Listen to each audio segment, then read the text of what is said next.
ओम शांति।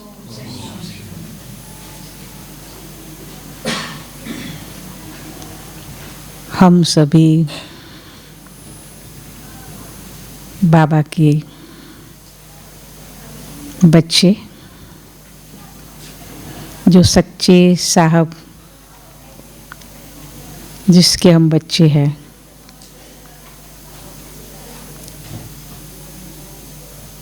साहबजादे कहेंगे, है ना।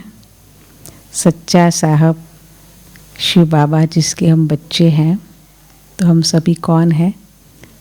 साहबजादे हैं। और फिर बनने वाले क्या हैं? शहजादे बनने वाले हैं। तो शहजादे से भी हमारा स्टेटस है अभी ऊंचा है। ऊंचा है ना, कि शहजादे ऊंचे कहेंगे। तो साहब ऊंचे ते ऊंचे, साहब के, सच्चे साहब के बच्चे, सच्चे साहब के दिल तख्त पर विराजमान रहने वाले हम साहबजादे हैं। और शहजादे बनेंगे तो हमारी डिग्री थोड़ी कम हो जाएगी, है ना। फिर भी हमारा पुरुषार्थ तो साहबजादे से फिर क्या बनेंगे? शहजादे बनने का ही पुरुषार्थ तो अभी तो करने की ऊंची पढ़ाई हम पढ़ रहे हैं, है ना। तो सतयुगी दुनिया में हमें क्या क्या होगा, क्या प्राप्तियां होगी, उस पर थोड़ा सुनेंगे। वर्तमान समय संगम युग का जो समय है और जो प्राप्तियां हैं वो तो विशेष ही है। सतयुग में बाबा कई बातें बताते हैं मुरली के अंदर सतयुग के बारे में, कि वहाँ क्या क्या होगा। सर्व प्राप्तियाँ आप मालिकों के लिए सदा उत्सुक रहेगी कि मेरे मालिक हमें कार्य में लगाए। ऐसे खानियाँ भरपूर होगी, माला माल होंगे, सर्व प्राप्तियों से संपन्न वहाँ रहेंगे। प्रकृति भी अपनी सुरीली आवाज़ से अपना मीठा संगीत सुनाएगी। प्रकृति पतियों के आगे ऐसा सुंदर साज बजाएगी। और पंछियों की आवाज़, जैसे यहाँ भी भिन्न भिन्न प्रकार की बोलियाँ मनुष्य निकालते हैं, ऐसे पंछियाँ भी भिन्न भिन्न सुरीली आवाज़ से हमारा मनोरंजन करेंगे। ऐसा पक्षी वैरायटी डांस करके भी खुशियों का, मनोरंजन का कार्य करेंगे। ऐसी मीठी बोली, सुरीली बोली जो सबको खुश कर देंगी। और पत्तों की आवाज़, प्रकृति की खुशबुएं इतनी होगी कि पूरा वातावरण ही जैसे इत्र छिड़का हो, ऐसा अनुभव होगा। कई बार कोई ऐसा पौधा होता है जैसे रातरानी है, उस जगह से निकलते हैं तो कितनी खुशबू उस वातावरण में होती है, वो हम अनुभव करते हैं।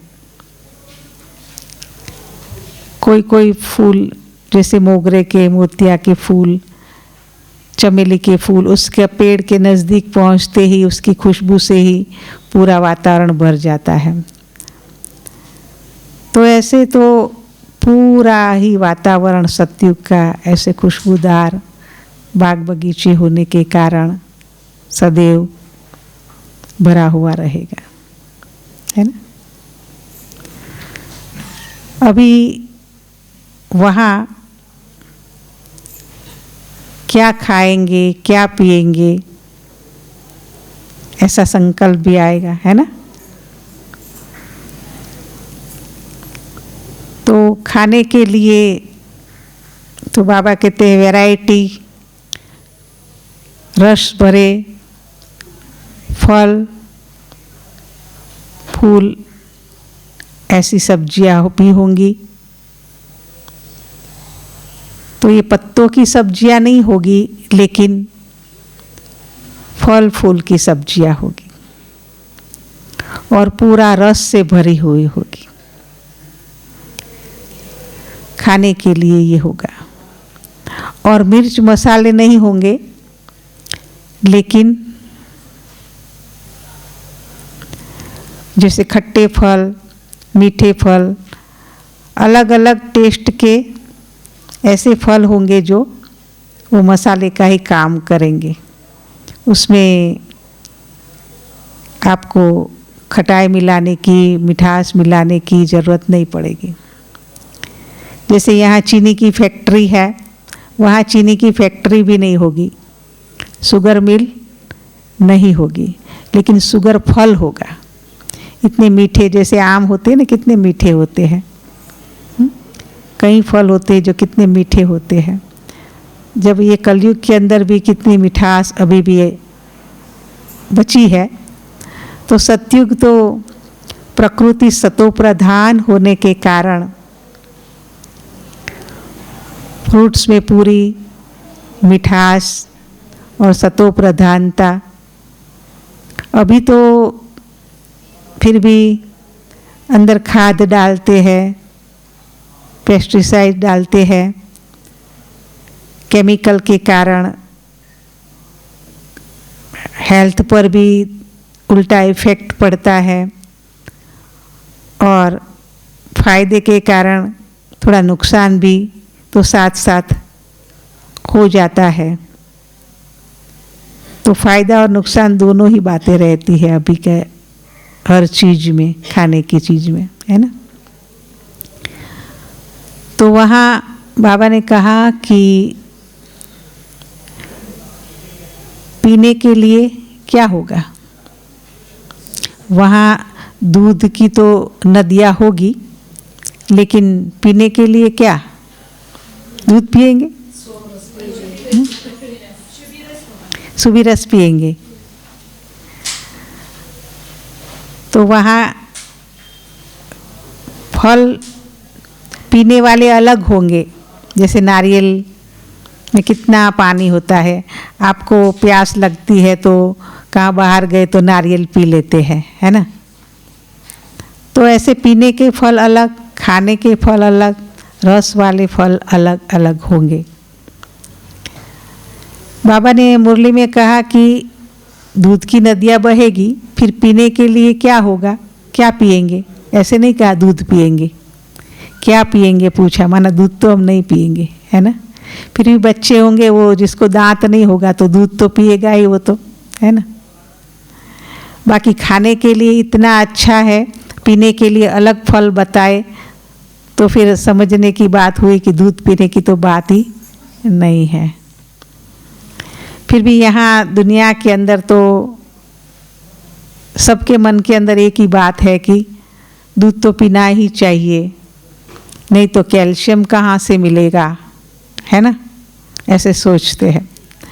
लेकिन मैंने तो जीवन में कई जगह देखा है कि जो ज़्यादा से ज़्यादा दूध पी रहे थे उनके ही घुटने और पैर खराब हुए हैं। ऐसा मैंने प्रैक्टिकल में कईयों का देखा है। बाकी जो भी पी रहे हैं वो भी अनुभव करते होंगे कि हम तो हमेशा ही पीते, फिर भी हमारे घुटने तो खराब हो ही गए हैं, है ना। तो सत्युग के अंदर पीने के लिए अलग फल, खाने के लिए भी अलग फल रहेंगे, रस वाले फल अलग रहेंगे। थोड़ा दबाया और अंदर से रस निकला, पी लिया, ऐसे फल वहाँ रहेंगे। अभी नहाने के लिए कौन सा पानी, पीने का पानी की बात नहीं बताई, लेकिन बाबा नहाने के पानी की बात बताई। पीने में तो यही फल से ही पीते रहेंगे ना, अखूट है, कोई कमी नहीं है।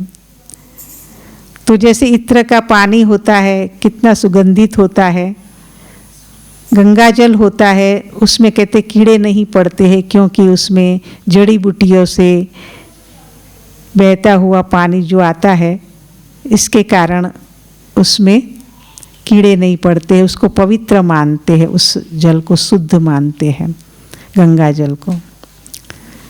तो ऐसे ही पहाड़ों से, जड़ी बूटियों से बहता हुआ पानी जो आएगा, जो एकदम खुशबूदार पानी होगा, इत्र की तरह होगा, जिससे जैसे राजाए महाराजाए स्नान करते हैं ऐसा पानी से, तो ऐसा नेचुरल पानी होगा जिससे हमारा स्नान होगा। तो कितना अच्छा पानी भी वहाँ होगा। यहाँ तो कितना आरओ लगा दो, है ना, क्या क्या लगाते हैं, कितना मशीनें लगाते हैं, तो भी कहते उसमें तो केमिकल ही है आखिर, तो वो कितना फ़ायदा करता है, वो तो कहते वो भी नुकसान वाला है, ऐसी बातें करते हैं। जो भी हो, लेकिन वर्तमान में पानी की समस्या, प्रधानमंत्री द्वारा भी अनेक प्रोजेक्ट चलते हैं, पानी बचाओ, बूंद बूंद बचाओ, या तो पानी का शुद्धिकरण के लिए भी कितना प्रयत्नशील सरकार रहती है, और अपनी संस्था से भी कई कार्य चलते रहते हैं। तो पानी की समस्या तो दुनिया में है। हम भी यहाँ पानी तो यूज़ करते हैं ना, कितने हजारों भाई बहनें यहाँ आते हैं शांतिवन में, यहाँ ज्ञान सरोवर में, तो पानी की समस्या तो फिर हो ही जाती है ना। इसलिए यहाँ जितना हो सके हम कम नल का खोलें और कम पानी यूज़ करें। सतयुग में तो अथाह होगा ही होगा, लेकिन वर्तमान में भी हमें इकोनॉमी से चलने का लक्ष्य रखना चाहिए। जितना हो सके उतना हम कम पानी से कार्य चलाए, है ना। कई बार बाल्टी पूरी, थोड़ा पानी की ज़रूरत हो तो भी हम नल का इतना बहा देते हैं, इतना पानी गिरा देते हैं, है ना। तो वो भी थोड़ा ध्यान रखे तो और ही अच्छा रहेगा, क्योंकि सतयुग में तो अथाह मिलना ही है, लेकिन वर्तमान को भी हमें देखते हुए भी चलना पड़ता है।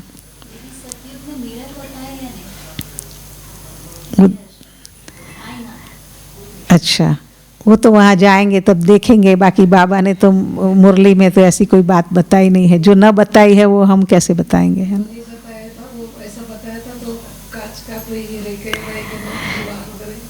यहाँ देह अभिमान के कारण हम बार बार आईने में देखते हैं। पहले के ज़माने में लोग मिरर बिगर भी तो रेडी होते थे, हाँ, और वहाँ नेचुरल ब्यूटी है।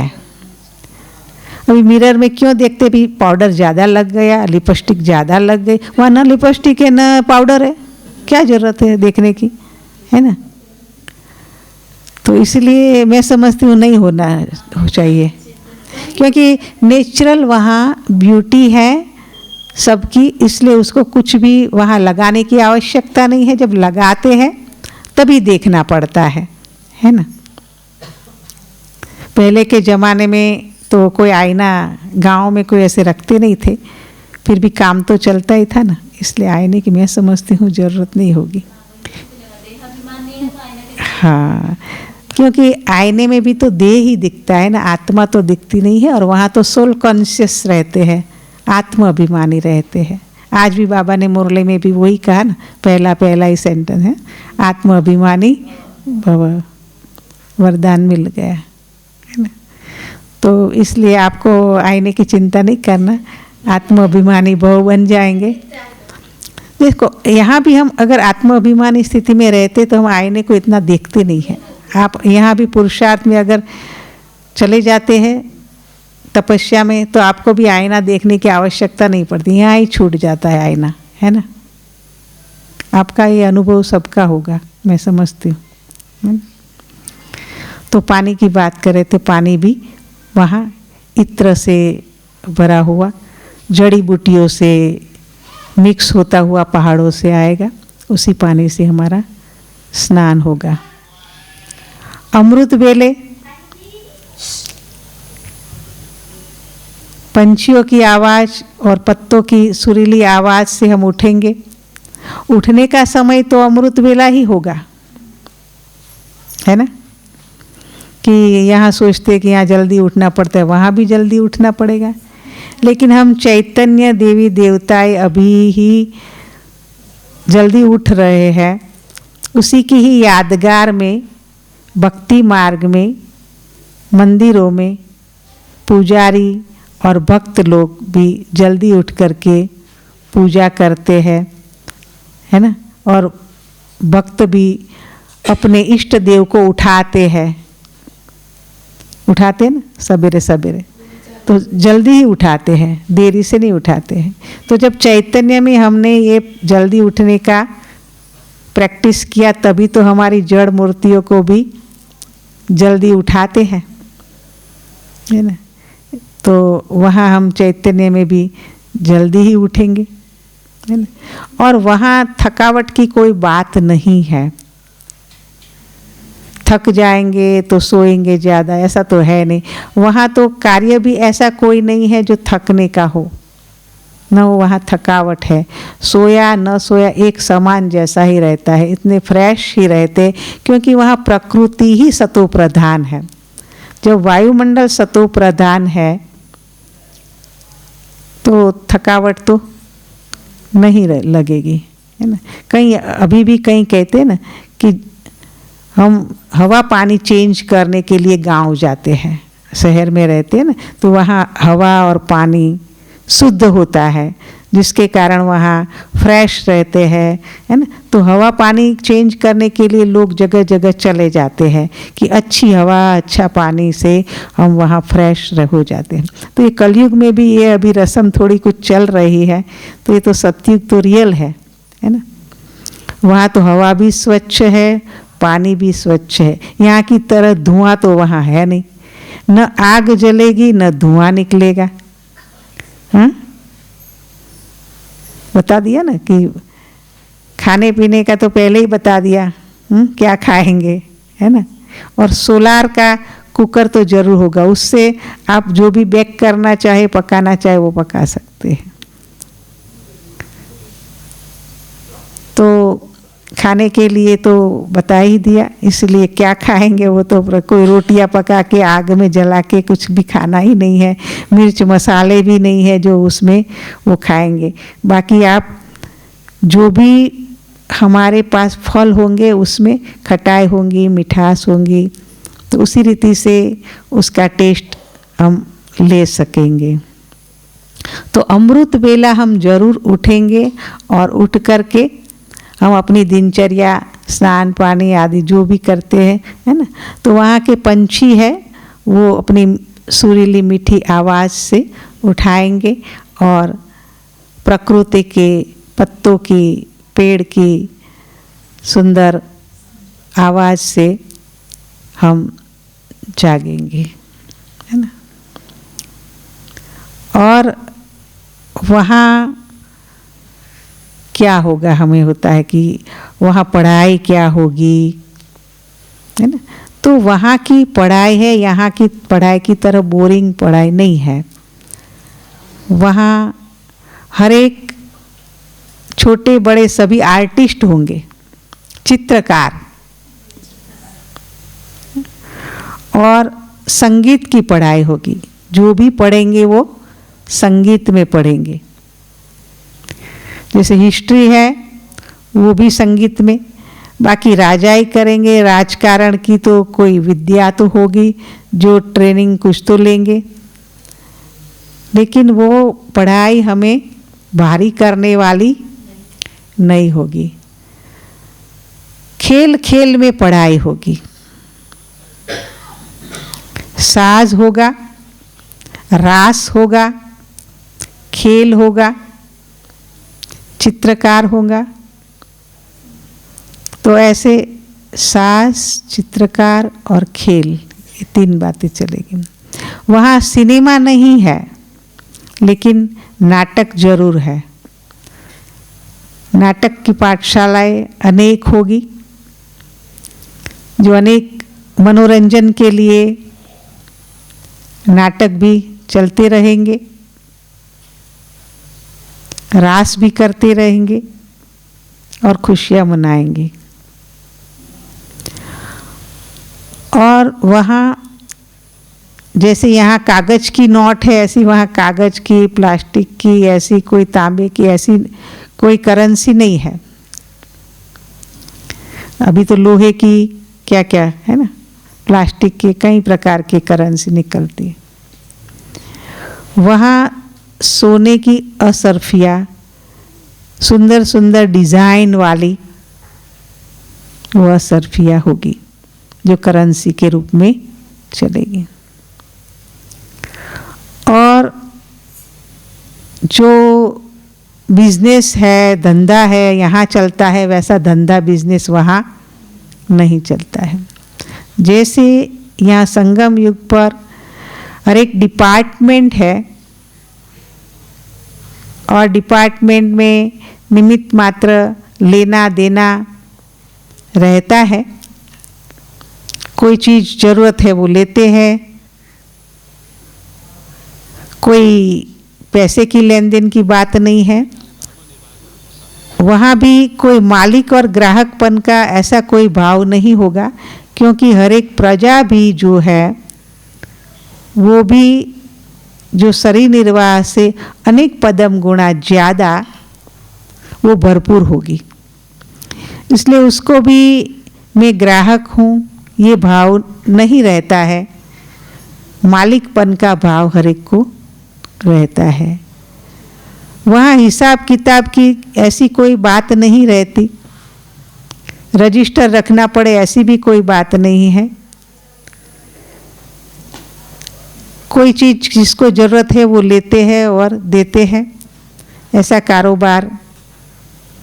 जैसे पहले के ज़माने में भी गांव में ऐसी सिस्टम चलती थी, थोड़े है ना, 100-200 साल पहले भी चले जाओ तो जो मटका बनाता है उससे मटका लेके आते थे, और कोई कापड़ बनाते थे वो उसको कपड़ा दे करके आते थे।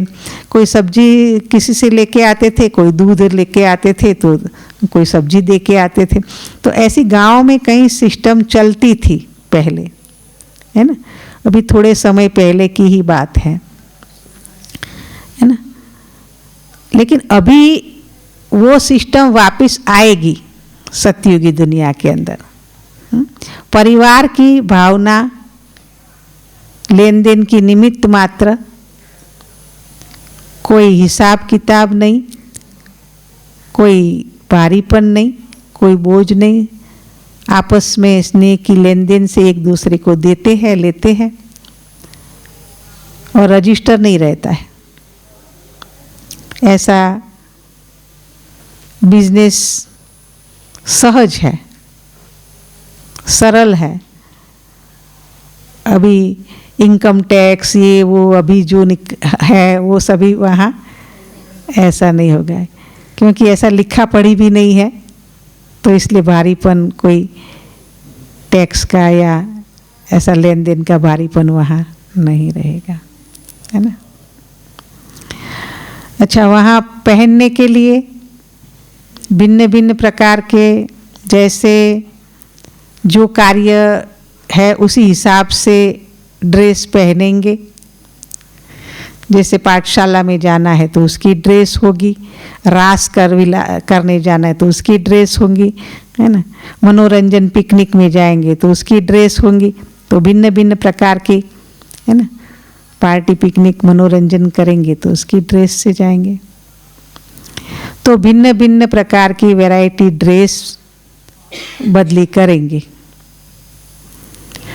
और श्रृंगार भी भिन्न भिन्न प्रकार के श्रृंगार रहेंगे।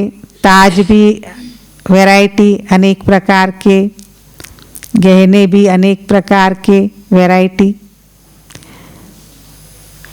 और ड्रेस भी अनेक वैरायटी प्रकार के रहेंगे। लेकिन उसमें जो गहने होंगे उसमें जैसे रुई की तरह हल्के, इतना बोझ वाला नहीं होगा, है ना। इसलिए जैसे कान किसी का कट जाता है, यहाँ तो देखते हैं ना, है ना, तो माया कान ही काट लेती है ना, ऐसे पहना के। तो वहाँ ऐसे कान कटने की बात नहीं है, रुई की तरह है हल्के। तो मैं समझती हूँ वहाँ कान में छेद भी शायद नहीं करेंगे, है ना। सो अभी कई ऐसे और होते हैं गहने जो उसमें बिना छेद भी पहन सकते हैं, है ना। तो इसलिए छेद करे तो दुख तकलीफ भी होवे, है ना। वहाँ तो दुख तकलीफ की तो कोई बात नहीं है दुनिया में, इसलिए सहज रीति से पहन सके, सहज रीति से उतार सके। हाँ, ऐसे आते हैं ना कहीं ऐसे श्रृंगार जो सहज रीति से पहन सकते, उतार सकते हैं। उसमें कोई जैसे फूलों का भी बनाते हैं तो उसमें ऐसे ही पहन लेते हैं, उतार लेते हैं। तो उसी रीति से गहने भी सोने के रत्न जड़ित होंगे, जिसमें ऐसे एक एक रत्न जड़े होंगे, जिसमें एक रत्न से अनेक लाइट्स निकलती हुई अनुभव होगी। ऐसे रत्न जड़ित गहने होंगे। और हरेक के महल भी ऐसे ही सोने के और रत्न जड़ित रहेंगे, जो उसके अंदर सोने की लाइट्स और रत्नों की लाइट्स से, जो सूर्य की किरणों से और जगमगाता हुआ महल, चमकता हुआ महल दिखाई देगा। ऐसा सुंदर स्वर्ग, जैसे आईने की बात किया ना कि एक आईना ऐसे सेट करते हैं तो आईना को सेट कर लेते तो एक चीज अनेक बार दिखाई देती है, ऐसा होता है ना। तो वहाँ ऐसी लाइट्स होंगी जो अनेक लाइट्स का अनुभव कराएगी। जैसे किसी के राजा के महल जगमगाता हुआ अनेक लाइट से डिज़ाइन किया हुआ अनुभव होता है, ऐसा रोशनी होती है। तो ऐसी जो सुवर्ण के अंदर रत्न जड़े होंगे, जो अनेक लाइट्स अंदर से निकलती हुई महल को जगमगाती रहेगी। और वहाँ वो डायमंड ऐसे होंगे जो उसके अंदर से अनेक प्रकार के कलर से वो कलरफुल और एक चीज अनेक बार दिखाई देगी, तो और ही रोशनी ज़्यादा हो जाएगी। और जैसे आप एक दीपक जगाते हैं तो एक दीपक जगाया तो अनेक दीपक उसमें रोशनी से दिखेंगे, जो अनेक लाइट्स निकलती हुई दिखाई देगी और पूरा जगमगा जाएगा। तो ज़्यादा दीपक भी जगाने की आवश्यकता नहीं पड़ेगी। तो ऐसे सहज रीति से वो महल चमकता रहे, जगमगाता रहेगा। अभी वहाँ की भाषा कैसी होगी? हिंदी भाषा होगी। और जो भाषा है वो जो चीज़ है उसको स्पष्ट करने वाली, सहज स्पष्ट करने वाली ऐसी भाषा होगी। जैसे बाबा ने एक मुरली में भी बताया था, जैसे दांत को सफाई करने के लिए जो मंजन के लिए कहा कि दंत चिलकारी उसका नाम दिया, और केश को बनाने वाला कंगा जो उसके लिए केश चिलकारी। तो ऐसे शब्द ही उसका उस बात को सिद्ध करेगा, प्रत्यक्ष करेगा। बाकी हर एक के लिए अपना अपना अलग अलग विमान होगा, है ना। और परिवार के लिए भी फैमिली का विमान भी होगा, और महल के आगे ऐसी अनेक विमानों की लाइन लगा के रखी हुई होंगी। देखो इतने सारे विमान, कोई कमी नहीं विमानों की। और विमान भी कैसे होगा? Atomic energy. तो ये अभी जो एटॉमिक एनर्जी जो निकली है, तो बाबा कहते वो आप बच्चों की सेवा के लिए ही वो काम में आएगी। और सहज रीति से जैसे आप आवाज़ किया और तुरंत पहुंच गए, उसमें ज़्यादा समय भी नहीं लगेगा। जैसे टेलीफोन करते हैं तो उससे भी जल्दी पहुंच जाएंगे, इसलिए टेलीफोन करने की भी ज़रूरत नहीं पड़ेगी। तो ऐसा स्वर्ग है, उस स्वर्ग में हम सभी जल्दी जल्दी जाए, ऐसी हम सब की इच्छाएं हैं, है ना। लेकिन ऐसा स्वर्ग में जाने के पहले वर्तमान समय अपनी स्थिति को श्रेष्ठ बनाना है ना। उस विमान में उड़ने के पहले बुद्धि का विमान है ना, वो उसमें रिफाइंड पेट्रोल डाला हुआ विमान, जो कहाँ भी अटक न जाए। शुद्ध संकल्पों का विमान चाहिए, बुद्धि क्लियर चाहिए, जो कहाँ भी पहाड़ियों से टकराए और वापस न आ जाए। जैसे कोई बादल आ जाता है तो विमान पहुंच नहीं पाता अपनी पूरी जगह पर, ब्रेक लेना पड़ता है। कोई पहाड़ी से टकरा भी जाता है।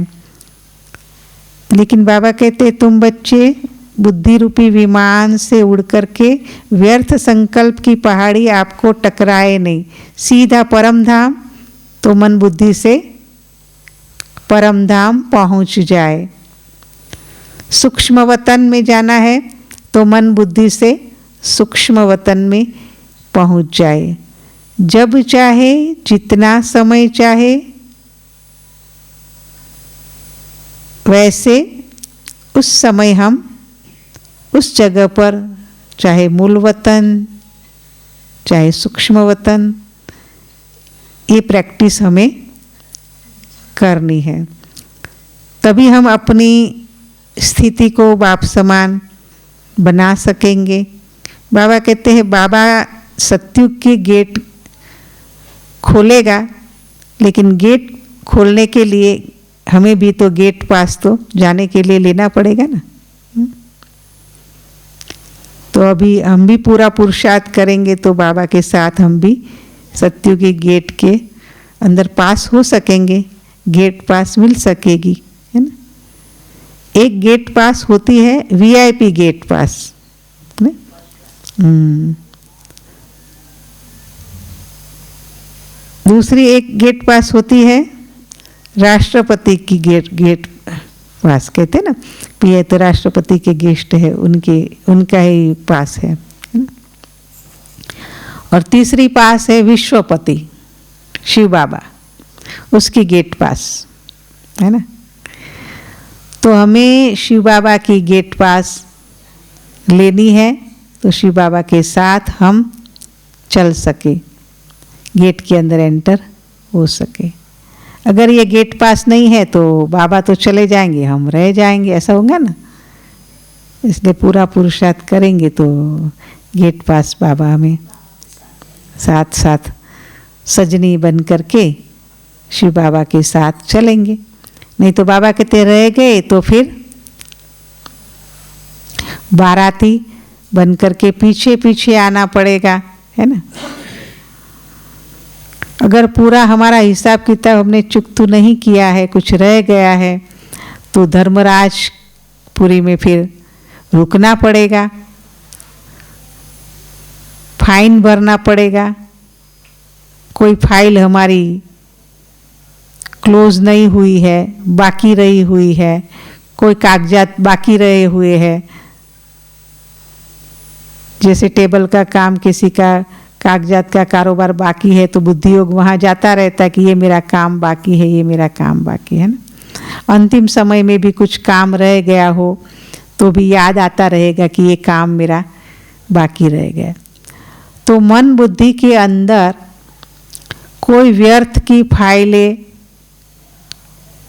व्यर्थ का हिसाब किताब अंदर भरा हुआ न रहे।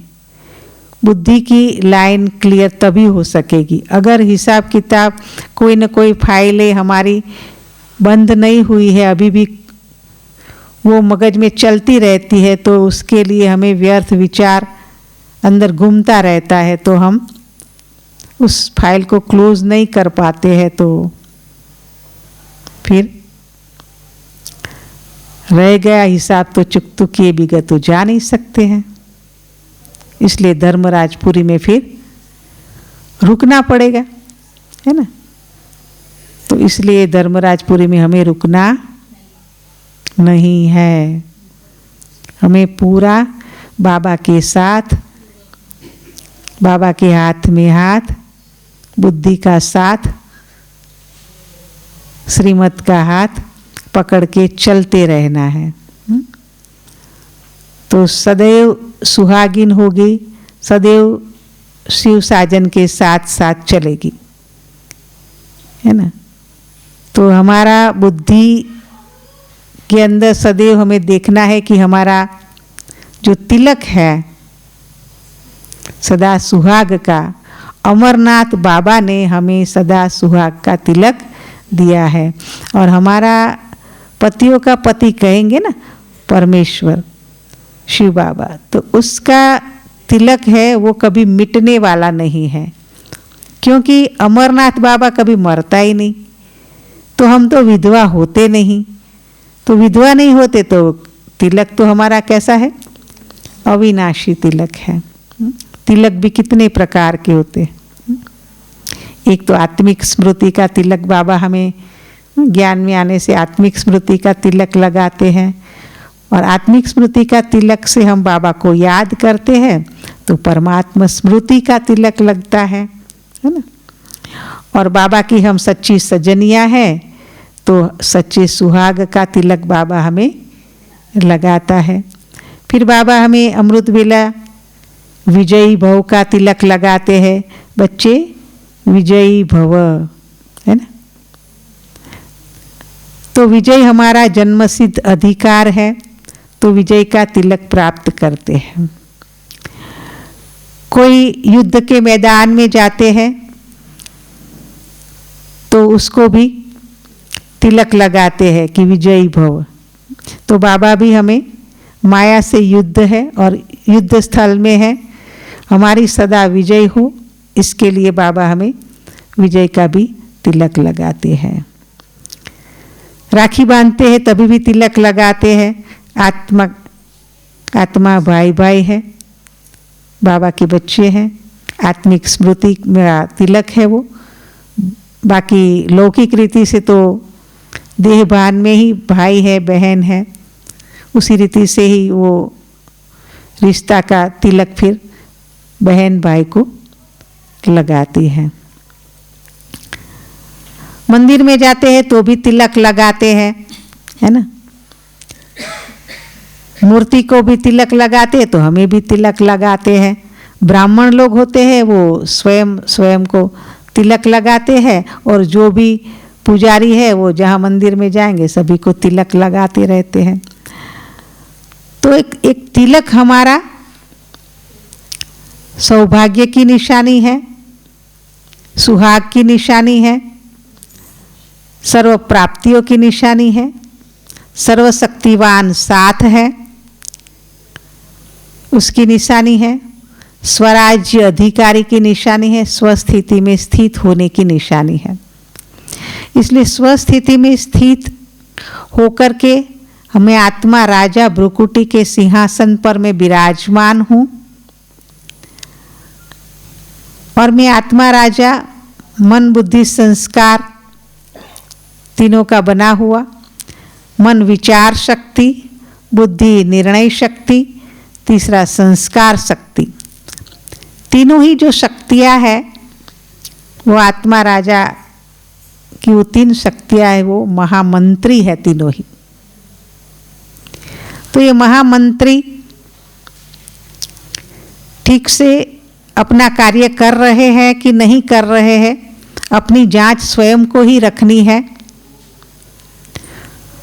मन मनाभाव रहता है या अपनी चंचलता करता है, वो हमें देखना है। अपनी कर्मेंद्रियां जो कारोबारी है, जो प्रजा है, वो राजा के ऊपर अटैक तो नहीं करती, राजा को अपनी मनमानी से चलाने की कोशिश तो नहीं करती। तो स्वयं को स्वराज्य अधिकारी बनकर के स्वयं की राज दरबार लेकर भर के हमें देखते रहना है, स्वयं की चेकिंग करते रहना है कि मैं स्वराज्य अधिकारी राजा भ्रुकुटी के सिंहासन पर बैठ करके एक एक कर्मेंद्रिय का हालचाल पूछूं, राज दरबार लगाए और उनका हालचाल पूछे। आंखें आप अपने पोजीशन में आत्मिक स्वरूप में आत्मा राजा का कहने अनुसार सिविल देखा या इविल देखा, कहते ना सी नो इविल, माना आत्मा ने आत्मिक दृष्टि से भाई भाई की दृष्टि से देखा या नहीं देखा। तो ये आँखों का हालचाल पूछे, कानों का मैंने पर चिंतन पर दर्शन कितना व्यर्थ कान के द्वारा किया, कान को भी हम पूछे व्यर्थ में रहे कि समर्थ में रहा, ज्ञान चिंतन ज्ञान मंथन की बातें सुनी कि व्यर्थ की बातें सुनी। तो इसी रीति से कान का भी हम चेकिंग कर सकते हैं। ऐसे मुख की, मैंने मुख से पर चिंतन वाले शब्द बोले या साधारण शब्द बोले या ज्ञान के शब्द बोले, तो हम मुख की भी चेकिंग, ये जो भी कर्मेंद्रिया है, कर्मचारी है, वो अपना पूरा कारोबार स्वयं को बताती है कि नहीं बताती है, वो चेक करना है। बार बार वो अपने को राजा को बंदी बनाने की कोशिश तो नहीं करती है, कहाँ कर्मेंद्रिया चंचलता तो नहीं करती है, कहाँ व्यर्थ में तो नहीं जाती है, अपना पूरा हिसाब किताब देती है कि नहीं देती है। कारोबारी में और 8 शक्तियाँ, जो शक्तियाँ है वो राज दरबार की, वो भी 8 शक्तियाँ राज दरबार की शोभा है। वो 8 शक्तियाँ इष्ट देव के रूप में है। वो 8 शक्तियाँ मेरे में पूर्ण रूप से कारोबार ठीक से कर रही है कि नहीं कर रही है, कि वो भी एक है तो दूसरा एब्सेंट है, दूसरी है तो तीसरी एब्सेंट है, ऐसे एब्सेंट तो नहीं कर रही है, पूरा प्रेजेंट में है। तो अष्ट शक्तियों का भी हमें पूरा ध्यान देना है। तो उस रीति से मैं स्वराज्य अधिकारी राजा, कर्मेंद्रियों का राजा, मन बुद्धि का राजा, बुद्धि कहाँ भटकती तो नहीं है, अपनी मनमानी तो नहीं करती है, व्यर्थ सोचने में तो नहीं लगती है। तो ऐसे हम स्वराज्य अधिकारी बनकर के उसका एक एक का कर्मेंद्रियों पर हम अनुशासन हमारा ठीक से है, मंत्री की बात, मुख्यमंत्री की बात कर्मेंद्रिया मानती है कि नहीं मानती है, कि स्वयं ही स्वयं अपनी मनमानी करके अपने वश में राजा को करने की कोशिश करके प्रजा राजा को चलाने की कोशिश करती तो नहीं है। ये सब बातें हमें चेक करनी है। तो जितना हम चेकिंग करेंगे स्वयं की, स्वयं के हम चेकर बनेंगे, उतना ही हम वर्ल्ड के मेकर बन पाएंगे।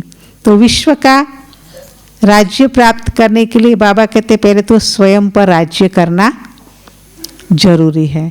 स्वयं पर अगर हम राज्य नहीं करते हैं, स्व को हम स्वमान की स्थिति में स्थित नहीं रखते हैं, तो जो माया है वो भी पहले बुद्धि का डोर है, उसको तोड़ने की कोशिश करती है और फिर स्वयं में अंधियारा करके घुस जाती है। जैसे चोर होता है वो भी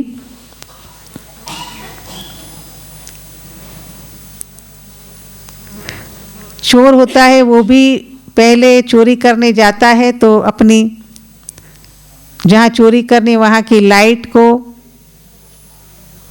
कनेक्शन को काट देता है, जो स्वयं ही फिर चोरी करना उसके लिए सहज हो जाए। तो हम भी अपनी मन बुद्धि की कनेक्शन बाबा के साथ ठीक से है, माया ने कनेक्शन काट तो नहीं दिया है या लूज कनेक्शन तो नहीं है। अगर लूज कनेक्शन होगा तो भी माया है वो अंधियारा करके अपना बुद्धि का तार तोड़ के भगवान से फिर अपना बुद्धियोग इधर उधर भटका देती है।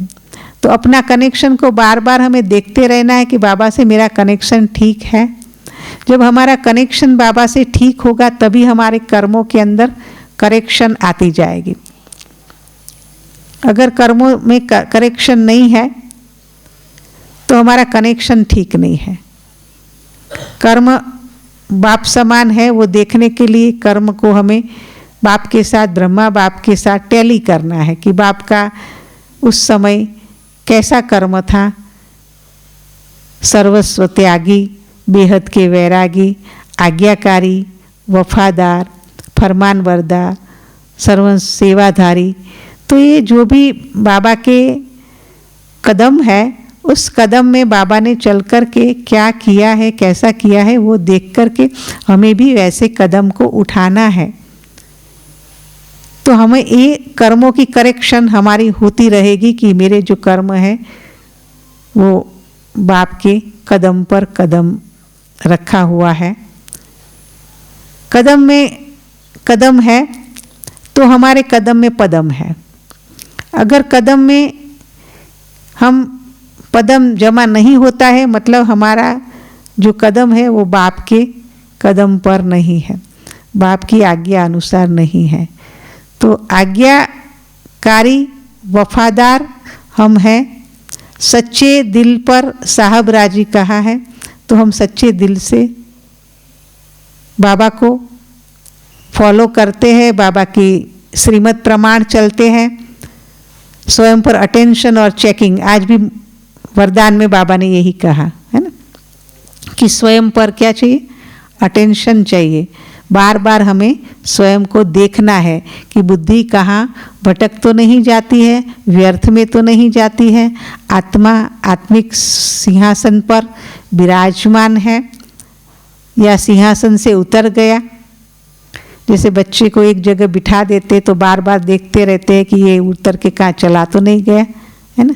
तो ये मन है, बुद्धि है, उसको भी बार बार हमें चेकिंग करके अटेंशन और चेकिंग से देखते रहना है, कहाँ बाहर भटकता तो नहीं है, व्यर्थ में तो नहीं जाता है।